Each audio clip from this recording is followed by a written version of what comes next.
மீட்பரும் இரட்சகருமாக இயேசு கிறிஸ்துவின் நாமத்தில் உங்களுக்கு என்னுடைய அன்பின் வாழ்த்துக்கள். இந்த நேசரின் மன்னாவின் மூலமாக உங்களை சந்திப்பதில் நான் கிறிஸ்துவுக்குள் மகிழ்ச்சி அடைகிறேன். இந்த நாளிலும் யோவான் எழுதின சுவிசேஷம் 13ஆம் அதிகாரம் 36ஆம் வசனத்திலிருந்து 38ஆம் வசனம் வரைக்கும் நம்ம தியானிக்க போகிறோம். சீமோன் பேதுரு அவரை நோக்கி, ஆண்டவரே, நீர் எங்கே போகிறீர் என்றார். இயேசு அவனுக்கு பிரதியுத்தரமாக, நான் போகிற இடத்துக்கு இப்பொழுது நீ என் பின்னே வரக்கூடாது, பிற்பாடு என் பின்னே வருவாய் என்றார். பேதுரு அவரை நோக்கி, ஆண்டவரே, நான் இப்பொழுது உமக்கு பின்னே ஏன் வரக்கூடாது? உமக்காக என் ஜீவனையும் கொடுப்பேன் என்றார்.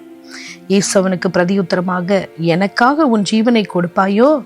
சேவல் கூவுறதற்கு முன்னே நீ என்னை 3 தரம் மறுதலிப்பாய் என்று மெய்யாகவே மெய்யாகவே உனக்கு சொல்லுகிறேன் என்றார். ஆம் பிரியமானவர்களே, இயேசு கிறிஸ்துவனுடைய இந்த கடைசி பந்தி இருந்தார் சீஷர்களோடு கூட. தன்னை அதுக்கப்புறமா இயேசுவை அவங்க பிடித்து கொண்டு போனாங்க ஒரு கைதி போல. அதுக்கப்புறமா அவர் சிலுவையின் பாதைக்கு நேராக அவர் போனார். சிலுவையில் அறையப்பட்டார், மரித்தார், உயிர் தெழுந்தார். அப்போ இந்த பூமியின் வாழ்நாளில அவர் வாழ்ந்த அந்த 33.5 வருடங்கள் தன் சீஷர்களோடு கூட தான் கடைசியாக அவர் பந்திருந்த போது பேதுரு அவரை பார்த்து, யார், நீர் எங்கு போகிறீர் என்று சொல்லி முதலாவது அவர் கேட்டார். முதலாவது பேதுருடைய ஒரு கியூரியாசிட்டி, எப்படியாவது காட்டி கொடுக்க போறவன் யார் என்று தெரிந்து கொள்ள வேண்டும் என்று. அடுத்தது பார்த்தோன்னா மற்ற எல்லா சீஷர்களும் அமைதியா இருக்காங்க. ஆனா பேதுரு, எங்கு நீர் போகிறீர் அப்படின்னு சொல்லி. இப்போ இதுலேருந்து நம்ம என்ன தெரிந்து கொள்ளுகிறோம்? பேதுரு இயேசு கிறிஸ்துவின் மேல் வைத்திருந்த ஆழமான அன்பு, ஒரு அக்கறை அதில் அவர் கேட்கிறார் என்று நம்ம பார்க்கிறோம். அப்போ அது மாத்திரமல்ல, பேதுருடைய நம்பகத்தன்மை, அந்த ஒரு லாயல்ட்டி, உண்மையான ஒரு தெய்வீக ஒரு திட்டத்துக்கும் தெய்வீக ஒரு தலைமைத்துவத்துக்கும் தன்னை அர்ப்பணித்து கீழ்ப்படிந்து பின்பற்றுகிறவராக பேதுரு காணப்பட்டார். ஆனாலும் நாம இன்னொரு சுவிசேஷ புஸ்தகத்துல பார்க்கிறோம், இயேசு கிறிஸ்து பேதுரு மற்ற சீஷர்களிடத்துல சொல்லும் போது, நான் இந்த உலகத்தை விட்டு மறிக்க வேண்டியதா இருக்கிறது, என்னோட மரணம் இப்படியா இருக்கும், இதெல்லாம் சொல்லிட்டு இருக்கும் போது பேதுரு சொல்றாரு, இல்ல நீங்க உங்களுக்கு இப்படி நடக்கக்கூடாது, நீங்க இப்படி மறிக்க கூடாது என்று சொல்லி பிதாவின் திட்டத்தையே இங்கு பேதுரு புரிந்து கொள்ளாமல் பேசுவதை நாம பார்க்கிறோம். அப்ப இயேசு கிறிஸ்து சொல்லுகிறார், இல்ல, நான் போகிற இடத்துக்கு நீ வர முடியாது, இப்ப வர முடியாது, ஆனா நீ என் பின்னே வருவாய் என்று பேதுருவை குறித்து அவருடைய கேள்விக்கு இயேசு கிறிஸ்து அன்போடு கூட பதில் சொல்லுகிறார். அப்போ பேதுரு திரும்பவுமாய் அவர்கிட்ட கேட்கிறார், ஏன் வரக்கூடாது, ஏன் இப்ப வரக்கூடாது? நான் உங்களுக்காக நான் ஜீவனையும் கொடுப்பேன் என்று சொல்லுகிறார். உண்மையான அன்பினாலதான், அன்பின் நிமித்தம் கிறிஸ்துவை உண்மையான மனதோடு கூட பின்பற்றுகிற ஒரு பேதுருவின் உள்ளத்தை நம்ம பார்க்கிறோம். ஆனால் அதே பேதுரு அங்கு பார்க்கிறோம், கிறிஸ்துவை மறுதலிக்கிறதையும் நம்ம பார்க்கிறோம்.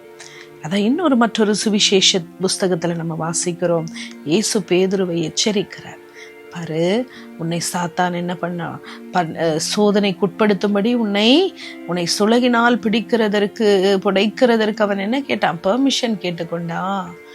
அதனால நீ என்ன ஜெபி, விழித்திருந்து ஜெபிக்கணும் அப்படின்னு சொல்றாரு. ஆனாலும் பேதுரு அதை என்ன செய்யலன்னா ஒரு சீரியஸா எடுக்கல. பேதுரு தேவனுடைய திட்டத்திற்கு தன்னை அர்ப்பணிக்க வேண்டும் என்றால் அந்த கீழ்ப்படிதல், ஒப்பு கொடுத்தல், அந்த இடத்துல அவர் தவற விட்டதை நாம பார்க்கிறோம். அதனாலதான் பேதுரு இயேசு சொன்னபடியே அந்த சோதனைக்கு உட்பட்டார். அப்போ இதுல இருந்து நாம என்ன கற்றுக்கொள்ளுகிறோம் அப்படின்னோம்னா, உண்மையாக நம்ம இயேசுவை நேசிக்கிறது உண்மையாகவே இருக்கலாம். பேதுருவை போல உண்மையாக இயேசுவை பின்பற்றலாம், உண்மையாய் அவர் சொன்னதெல்லாம் செய்யலாம். ஆனாலும் நம்முடைய சொந்த பலத்தினால் அல்ல, ஆவியானவருடைய பலத்தை நாம் என்ன செய்ய வேண்டும்? சார்ந்து கொள்ள வேண்டும். பேதுரு சொந்த பலத்தினால அவன் சொன்னான், என்னால முடியும். தன்மேல் வைத்திருந்த நம்பிக்கையில அவன் வார்த்தைகள் வெளிப்பட்டது. ஆனா இதே இது பேதுரு அவன் தன்னை சார்ந்தில்லாம அவன் ஆண்டவரை சார்ந்திருந்தானே, ஆனால் நீர் எனக்கு உதவி செய்ய, அல்லது ஆண்டவர் சொன்ன வழிய அவன் பின்பற்றி சோதனைக்கு உட்படாமல் ஜெபித்திருந்தாரே, ஆனால் பேதுரு இந்த சோதனையிலிருந்து தப்பித்து கொண்டிருப்பார். பிரியமானவர்களே, இன்றைக்கு நம்ம இன்றைக்கு இந்த தியானித்த இந்த வசனங்களிலிருந்து நம்ம கற்றுக்கொள்ளக்கூடிய காரியம் என்ன அப்படின்னா, நாம இயேசு கிறிஸ்து பேதுருவிட்ட சொல்றாரு, நீ இப்போ என்னோடு கூட வர முடியாது. அதாவது தெய்வீக திட்டங்களுக்கும் தெய்வீக நினைவுகளுக்கும் திட்டங்களுக்கும் மனுஷனுடைய திட்டங்களுக்கும் நிறைய வித்தியாசம் இருக்கிறது. ஒரு மனிதன் என்பவன் தெய்வத்தால் படைக்கப்பட்டவன். அவனால ஒரு லிமிட்டேஷன்ஸ் இருக்குது, அதுக்கு மேலே அவனால் ஒன்றும் செய்ய முடியாது என்பதை நம்ம புரிந்து கொள்ள வேண்டும். தேவனுடைய திட்டங்களும் தேவனுடைய நினைவுகளும் தேவனுடைய வழிகளும் மனுஷனுடைய நம்முடைய திட்டத்துக்கும் வழிகளுக்கும் பல பல பல மடங்கு அது உயர்ந்தது, அது உன்னதமானது. நம்முடைய திட்டங்களும் தேவனுடைய திட்டங்களும் வேதம் சொல்லுகிறது, வானத்துக்கும் பூமிக்கும் எவ்வளவு தூரமோ அவ்வளவு தூரம் அவ்வளவு வேறுபாடு இருக்கிறது. அப்ப தேவனுடைய திட்டங்கள் மேன்மையான திட்டங்கள். நம்மளால புரிந்து கொள்ள முடியாவிட்டாலும் நம்ம என்ன செய்யணும்? தேவனை நம்ப வேண்டும்.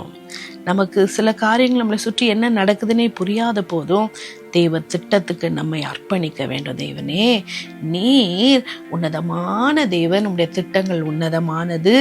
அது என்னால என்னுடைய அறிவுக்கு அதை புரிந்து கொள்ளவும் முடியாது.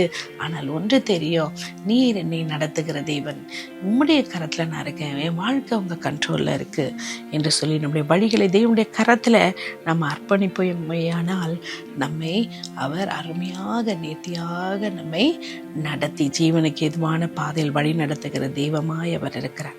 அன்பின் தெய்வத்தின் பாதத்தில் நம்மை அர்ப்பணிப்போமா? எங்கள் அன்பின் தெய்வமே, ஆண்டவரே, நீர் சர்வ வல்லமை உள்ளவராய் இருக்கிறீர். பேதுரு அன்பின் நிமித்தமாய் உம்மிடத்துல விசாரித்தார். ஆனால் பேதுருக்கு அழகாக அன்போடு நீர் கற்றுக் கொடுத்தீர். ஆண்டவரே, பேதுருக்கு ஆண்டவரே பின்னால நடக்க போறதை சொல்லி நீர் எச்சரித்தீர். ஆண்டவரே அப்பா, அதே போல் எங்களுடைய வாழ்க்கையிலும் நாங்கள் எங்களுடைய மனுஷ பலத்தை சுய பலத்தை சார்ந்து கொள்ளாமல் ஆவியானவரை சார்ந்து கொள்ள எங்களுக்கு உதவி செய்யும். கர்த்தருடைய திட்டங்களுக்கு முழுவதுமாய் நம்மை அர்ப்பணிக்க கர்த்தர் நீர் கிருபை தாரோ, வழி நடத்தும். துதிகன மகிமையாவும் உமக்கு செலுத்தி இயேசுவின் நாமத்தில் ஜெபிக்கிறோம் ஜீவனுள்ள பிதாவே. ஆமேன், ஆமேன்.